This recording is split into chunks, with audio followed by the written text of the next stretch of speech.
ஆண்டவர் இயேசு கிறிஸ்துவில் என் பிரியமான சகோதர சகோதரிகளே, திருமுழுக்கு யோவானின் பிறப்பை ஜூன் மாதம் 24ஆம் தேதி பெருவிழாவாக நாம் கொண்டாடுகின்றோம். ஆண்டவர் இயேசுவின் பிறப்பு பெருவிழா 6 மாதம் கழித்து டிசம்பர் மாதம் 25ஆம் தேதி கொண்டாடப்படுகின்றது. நம் ஆண்டவர் இயேசுவை விட 6 மாதம் முன்பே திருமுழுக்கு யோவான் பிறந்ததால் இப்படி அமைந்திருக்கிறது. இவர்கள் இருவரை தவிர செப்டம்பர் மாதம் 8ஆம் தேதி நம் அன்பு தாய் அன்னை கன்னிமரியாளின் பிறப்பு விழாவாக கொண்டாடப்படுகிறது. மற்ற புனிதர்களை பொறுத்தமட்டில் அவர்கள் இறந்த நாள்தான் அவர்கள் விண்ணகத்தில் பிறந்தார்கள் என்று அந்த நாளை நாம் கொண்டாடுகிறோம். இந்த திருமுழுக்கு யோவானுக்கு கொடுக்கப்படுகின்ற முக்கியத்துவத்திற்கு பொருள் உண்டு. 4 நற்செய்திகளும் திருமுழுக்கு யோவானை பற்றி மிக அதிகமாக எடுத்துரைக்கின்றன. இவர்தான் ஆண்டவர் இயேசுவை முன்னறிவித்தார். ஆண்டவர் இயேசுவுக்கு திருமுழுக்கு கொடுத்தார். ஆண்டவர் இயேசுவை தன்னுடைய சீடர்களிடம் சுட்டி காட்டினார். அரசன் என்றும் பாராமல் ஆண்டவர் சார்பாக பேசியதால் ஏரோது அரசனால் சிறையிலிடப்பட்டார். ஏரோதியாளின் சூழ்ச்சியினால் கொல்லப்பட்டார். குறிப்பாக லூக்கா நற்செய்தியில் அன்னை கன்னிமரியாவிடம் இயேசுவின் பிறப்பு முன்னறிவிக்கப்பட்டது போல சக்கரியாவிடம் திருமுழுக்கு யோவானின் பிறப்பு அறிவிக்கப்படுவதை பார்க்கிறோம். ஆண்டவர் இயேசு பிறந்தது 2ஆம் அதிகாரத்தில் சித்தரிக்கப்படுவதற்கு முன் யோவான் பிறந்தது, அதை குறித்து அனைவரும் மகிழ்ந்தது எல்லாம் முதல் அதிகாரத்தில் விளக்கமாக சொல்லப்பட்டிருக்கிறது. எந்த அளவுக்கென்றால் இயேசுவின் பிறப்பை விவரிக்க 21 வசனங்கள், ஆனால் திருமுழுக்கு யோவானின் பிறப்பை விவரிக்க 24 வசனங்கள். ஆயினும் இந்த 24 வசனங்களில் பெரும்பாலானவை ஆண்டவரை சுட்டி காட்டுகின்றன என்பதையும் நாம் மறந்துவிடக்கூடாது. 4ஆம் நூற்றாண்டிலேயே கிறிஸ்மஸ் விழாவை கொண்டாட தொடங்கினார்கள் என்றால் 5ஆம் நூற்றாண்டிலேயே திருமுழுக்கு யோவானின் பிறப்பு விழாவையும் கொண்டாட தொடங்கிவிட்டார்கள். எருசலேமிலிருந்து சுமார் 10 கிலோமீட்டர் தொலைவில் உள்ள ஐன் கரீம் என்ற ஊரில் அவர் பிறந்ததாக கருதி அங்கே ஒரு அழகிய பைசாண்டைன் ஆலயத்தை கட்டினார்கள். கீழே திருச்சபைகளில் ஆயருக்கென்று குருவுக்கென்று கோயில்களில் ஒரு கதவு இருக்குமாம்.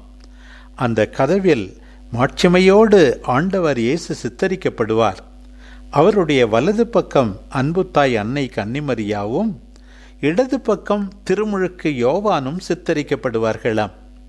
ஒரு பக்கம் ஆண்டவரை இந்த உலகிற்கு கொடுத்த தாய், இன்னொரு பக்கம் இதோ இறைவனின் செம்மறி, இவரே உலகின் பாவங்களை போக்குபவர் என்று ஆண்டவரை சுட்டி காட்டிய திருமுழுக்கு யோவான்.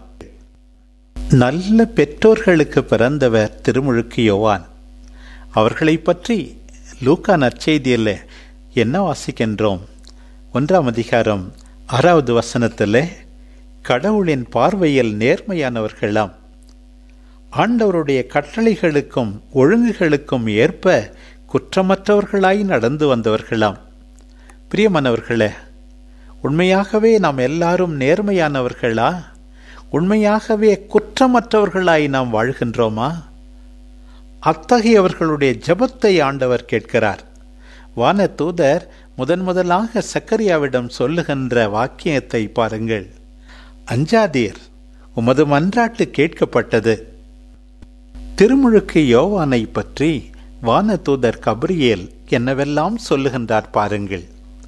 முதலில் அவருடைய பெயர் யோவான்.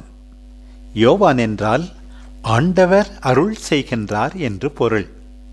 உண்மையாகவே ஆண்டவரின் அருளை மற்றவர்களுக்கு வாரி வழங்குபவராக அவர் இருக்கப் போகிறார். அடுத்து அவர் ஆண்டவர் பார்வையில் பெரியவராயிருப்பாராம். தூய ஆவியால் முற்றிலும் ஆட்கொள்ளப்படுபவராக இருப்பாராம். எலியாவின் உளப்பாங்கையும் வல்லமையும் அவர் பெற்றிருப்பாராம். பாருங்கள் பிரியமானவர்களே, திருமுழுக்கு யோவானின் பிறப்பு விழாவை கொண்டாடுகின்ற போது இந்த பண்புகளை நாமும் பெற்றிருந்தால் எவ்வளவு நலமாக இருக்கும். எல்லாரும் பெரியவராக நினைக்கிறார்கள். ஆனால் உண்மையாகவே நீ ஆண்டவர் பார்வையில் பெரியவரா? உண்மையாகவே நீ தூய ஆவியால் ஆட்கொள்ளப்பட்டு ஒவ்வொன்றையும் செய்கின்றாயா? உண்மையாகவே எலியாவை போல கடவுளுக்கு முதலிடம் கொடுத்து மக்களை மனம் மாற்றத்திற்கு அழைத்து செல்லுகின்ற விதத்தில் உன்னுடைய வாழ்க்கை அமைந்துள்ளதா என்று கேட்க கடமைப்பட்டிருக்கிறோம். இந்த திருமுழுக்கு யோவான் என்ன செய்வார் என்று வானதூதர் அறிவிப்பதை பாருங்கள்.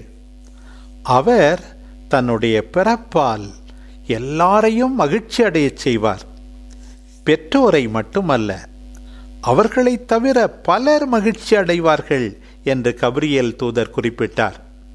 மக்கள் பலரை கடவுளிடம் திரும்பி வரச் செய்வாராம். தந்தையரும் மக்களும் உளம் ஒத்துப்போகச் செய்வாராம். கீழ்ப்படியாதவர்கள் நேர்மையாளர்களின் மனநிலையை பெற்றுக்கொள்ளச் செய்வாராம். ஆண்டவருக்கு ஏற்புடைய மக்கள் இனத்தை ஆயத்தம் செய்வாராம். இப்படி கபிரியேல் தூதர் அறிவித்ததையெல்லாம் திருமுழுக்கு யோவான் செய்தார்.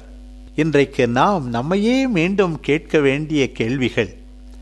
திருமுழுக்கு யோவானின் பிறப்பால் பெற்றோர் மகிழ்ந்தார்கள், மற்றவர்களும் மகிழ்ந்தார்கள். உனது பிறப்பால் மற்றவர்கள் மகிழும் வண்ணம் உன்னுடைய வாழ்க்கையை அமைத்துக் கொள்ளுகின்றாயா? முறிந்த உறவில் இருக்கின்ற எத்தனை பேரை நீ ஒத்துப்போகச் செய்திருக்கிறாய்? எத்தனை பேர் உன்னால் நேர்மையாளரின் மனநிலையை பெற்றுக் கொண்டிருக்கிறார்கள்? ஆண்டவருக்கு ஏற்புடைய மக்கள் இனத்தை நீ உருவாக்குகின்றாயா? இந்த கேள்விகளுக்கெல்லாம் நாம் தகுந்த பதில் அளித்தால்தான் திருமுழுக்கு யோவானின் பிறப்பை கொண்டாடுவதற்கு அர்த்தம் உண்டு.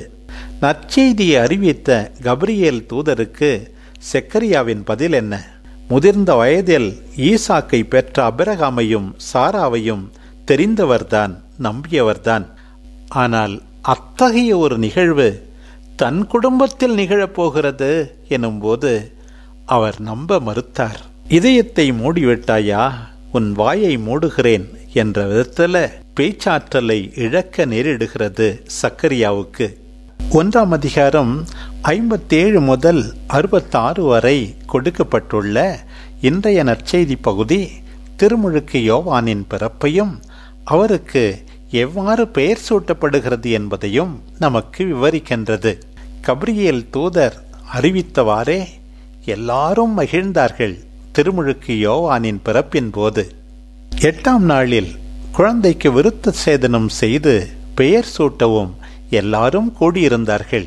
தந்தை சக்கரியாவின் பெயரையே அந்த குழந்தைக்கு இட வேண்டும் என்றார்கள். இதுவரை பேசாமல் இருந்த குழந்தையின் தந்தை சக்கரியா எழுத்து பலகை மூலமாகவும் அவருக்கு யோவான் என்றுதான் பெயரிட வேண்டும் என்று இறைவனுடைய கட்டளையை நிறைவேற்றினார்கள். அப்பொழுதே சக்கரியாவின் வாய் திறந்தது, நா கட்ட வீழ்ந்தது. அவர் கடவுளை போற்றி புகழ்கின்றார். நடந்த நிகழ்வுகள் அத்தனையிலும் ஆண்டவரின் கரம் இருப்பதை நாம் புரிந்து கொள்ள முடியும். இன்றைய முதல் வாசகம் இறை ஊழியன் தேர்ந்து கொள்ளப்பட்டதை பற்றி குறிப்பிடுகிறது. ஆம், திருமுழுக்கு யோவான் தலை சிறந்த இறை ஊழியன். அவரையும் ஆண்டவர் கருப்பையில் இருக்கும் போதே யோவான் என்று பெயர் சொல்லி அழைத்தார். அவருடைய தாய் வயிற்றில் உருவாகும் போதே பெயர் சொல்லி அவரை கூப்பிட்டார். அவருடைய வாயையும் கூரான வாளாக்கினார். ஆண்டவருடைய வார்த்தையை அச்சமின்றி மக்களுக்கு எடுத்துரைத்து மனம் திரும்புங்கள் என்று அழைத்தவராயிற்றே. ஆண்டவருடைய வார்த்தையை ஏரோதிடம் எடுத்துரைத்தவராயிற்றே. நீ உன் சகோதரனுடைய மனைவியை வைத்திருக்கலாகாது என்று. அவரையும் ஆண்டவர் பளபளக்கும் அம்பாக வைத்திருந்தார், பாதுகாத்தார், அம்பாரா துணியில் மறைத்து கொண்டிருந்தார். அவருக்கு தெரியும் எந்த நேரத்தில் உன்னை பயன்படுத்த வேண்டுமென்று, எந்த வேலையை செய்து முடிக்க உன்னை அனுப்ப வேண்டுமென்று. தேர்ந்தெடுக்கப்பட்ட ஊழியனின் பணி எவ்வாறு குறிப்பிடப்பட்டுள்ளது என்று பாருங்கள். ஆண்டவரை விட்டு தொலைவில் இருக்கின்ற யாக்கோபை ஆண்டவரிடம் கொண்டு வர வேண்டும். சிதறுண்ட இஸ்ராயேலை ஒன்று திரட்ட வேண்டும். சமாதான பணி, அன்பின் பணி, ஒன்றிணைக்கும் பணி, இதுதான் ஆண்டவரால் தேர்ந்து கொள்ளப்பட்டவர்களின் பணி. உலகம் முழுவதும் மீட்பை அடைய பிற இனத்தாருக்கு ஒளியாக தேர்ந்தெடுக்கப்பட்டவர்கள் இருக்க வேண்டும். திருமுழுக்கு யோவான் மட்டுமல்ல, ஆண்டவரில் நம்பிக்கை கொண்டவர்கள், அவருடைய சீடர்கள் என்று அறிக்கையிடுகின்ற அத்தனை பேரும் அதே பணியைத்தான் செய்ய வேண்டும். மற்றவர்கள் நம்மை மதிக்கிறார்களோ இல்லையோ, அந்த ஊழியனைப் போல ஆண்டவர் பார்வையில் நாம் மதிப்பு பெற்றவர்கள் என்பதை உணர்ந்து கொள்ள வேண்டும். ஐயோ, என்னால் எதுவுமே முடியாது, நான் சாதாரணமானவன் என்று சொல்லிக் கொண்டிருப்பதில் பயனில்லை. ஆண்டவரே என் ஆற்றல் என்று அந்த ஊழியன் சொல்வது போல நாமும் சொல்ல வேண்டும். எவ்வளோ பாடுபட்டேன், உழைத்தேன், எல்லாம் வீணாய் போய்விட்டது என்கின்ற விரக்தி சிலரை ஆட்டி படைக்கின்றது. அத்தகையவர்களுக்கு இன்றைக்கு ஆண்டவர் சொல்லுகின்ற செய்தி, எனக்குரிய நீதி, என் பணிக்கான பரிசு ஆண்டவரிடமிருந்தே வரும் என்பதுதான். நாம் பிறந்தது, திருமுழுக்கு பெற்றது, திரு அவையில் வளர்வது, அருளடையாளங்களை பெறுவது எதற்காக தெரியுமா? ஆண்டவருடைய ஊழியராக ஒவ்வொரு நாளும் வாழ பணிபுரியத்தான். நம் வாழ்வின் வழியாக, நம்முடைய செயல்பாடுகளின் வழியாக ஆண்டவரை மாட்சியுறச் செய்வதுதான். நீ என் ஊழியன், உன் வழியாய் நான் மாட்சியுறுவேன் என்று சொல்கின்றாரே, அந்த ஆண்டவருடைய வார்த்தைகளை நாம் வாழ்வாக்க வேண்டும். நமக்குரிய நீதி, நம் பணிக்கான பரிசு ஆண்டவரிடம் இருக்கிறது என்று அந்த ஊழியனைப் போல நம்பி காத்திருக்க வேண்டும். பிரியமானவர்களே, திருமுழுக்கு யோவானை குறித்து ஆண்டவருக்கென்று ஒரு திட்டம் இருந்தது. அந்த திட்டத்தோடு, ஆண்டவருடைய விருப்பத்தோடு அவர் ஒத்துழைத்து தன் வாழ்க்கை ஓட்டத்தை முடித்தார். நம் ஒவ்வொருவருக்கென்றும் ஆண்டவர் வகுத்திருக்கிற திட்டம் ஒன்று உண்டு. அவரை பிரியப்படுத்த, அவருடைய ஊழியராக ஒவ்வொரு நாளும் வாழ்ந்து அவரை மாட்சியுறச் செய்வோம். குறிப்பாக எவ்வாறு திருமுழுக்கு யோவானின் பிறப்பால் பெற்றோர் மகிழ்ந்தார்களோ, உறவினர்கள் மகிழ்ந்தார்களோ, மற்றவர்கள் மகிழ்ந்தார்களோ, அதை மனத்தில் வைத்து நம்முடைய பிறப்பால், இருப்பால், நம்முடைய வார்த்தையால், செயல்களால் நம்மை சார்ந்தவர்கள், நம்மை சுற்றியிருப்பவர்கள் அனைவரும் மகிழ்கின்ற விதத்தில் வாழ உறுதி கொள்வோம். அதற்காக இறைவனை இறைஞ்சுவோம். ஆமேன்.